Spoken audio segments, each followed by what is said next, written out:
Bernie Taupin wrote the words to many songs you probably know by heart. All the clothes are tiny dancers. How wonderful life is while you're in the world. Rocketman, I'm proud of you, Taupin has collaborated with Sir Elton John on more than 30 albums during their continuing partnership. Jamie Bell plays Taupin in the new biopic Rocketman. The movie explores that friendship, including their first meeting more than 50 years ago. Oh, hang on. Yeah, don't bother with that one. That wasn't supposed to be in there. That's not by No, mistake. that's really good. I wrote a tune to it. Yeah, Border song. yeah. I read it and I could hear the whole tune in my head. It was all there. I could see all the notes, and I just had to get it out. It's like my fingers couldn't work fast enough to keep up with my brain. Do you ever get anything like that? Not really, no. I can write more for you, though, Elton.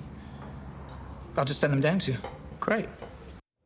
Bernie Taupin and Jamie Bell join us first on CBS This Morning. Good morning to you both. Morning. Welcome. Bernie, in the middle of that clip with when Elton was in the Donald Duck costume, you just shook your head and buried it and said not his finest hour. Well, actually, it's funny because if you see the movie, there's a scene in the movie where Jamie, as me, sort of makes a comment to Elton about the costuming, and Elton sort of goes off on him. So, yeah, it's... You had your disagreements. History repeating itself, definitely. Yeah. How would you describe that first meeting? Very close to how it's portrayed in the movie, actually. I mean, we actually did meet prior to that around the corner at the Dick James Music Publishing House.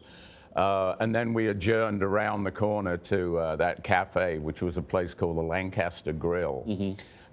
But it transpired pretty much accurately as it's portrayed in the movie. And was it really an almost random pairing? I mean, in the movie, Elton goes to a record company, says, please give me a shot. They don't really want to, but he convinces them to hand him lyrics, basically randomly out of a bunch of files, and those lyrics happen to be yours. Well, I actually wasn't there for that particular meeting. You know, I had sent something down prior to that, and I'd actually met with the gentleman in the movie, Ray Williams, and left an envelope of material with him. So just chance that envelope ended up in it's kind Elton's of hands. kismet, I guess. Mm-hmm. Definitely. I love, Jamie, your performance as Bernie. Thank you. I love the hair. I love how you Throw it out. Throw it back. So I'm wondering what it was like when the two of you met. Did you all have a meeting ahead of time to say, this is what I think you should do, this is what I did? How did that work for you? I reached out to Dexter, our director, and I said, can I get an email for Bernie, please?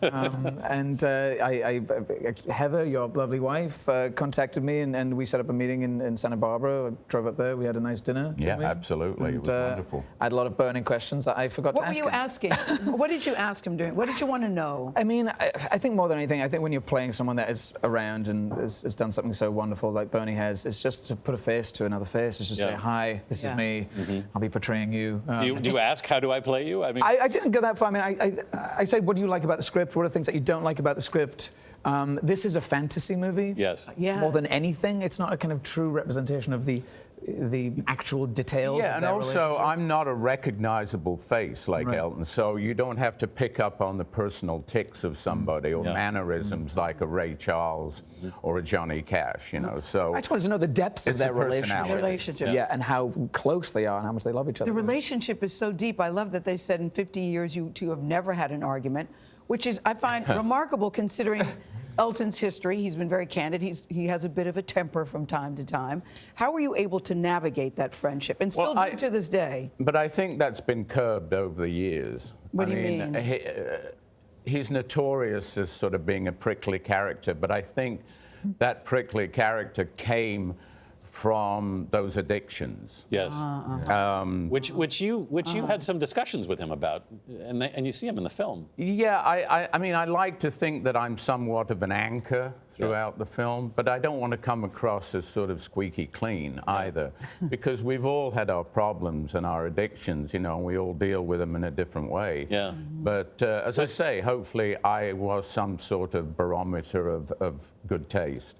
Yeah, and you told him the truth. Were you an Elton fan before, Jamie? Huge Elton fan, yeah. Even more so now. How so? Why so? Why? Well, I just loved. I mean, I had a karaoke machine as a kid. Yeah. And Candle in the Wind was on it. I had no idea who Norma Jean was. I didn't know who Bernie was. I didn't really know who Elton John was either. But I was so moved by those lyrics. I was so moved by that perspective. But they also have the 6 Degrees of Separation with Billy Elliot. Yeah, of course. Oh, that's right. Yeah. That's right. I first met Elton when I was a teenager. I was 13 after the Cannes Film Festival. Billy Elliot had just premiered there.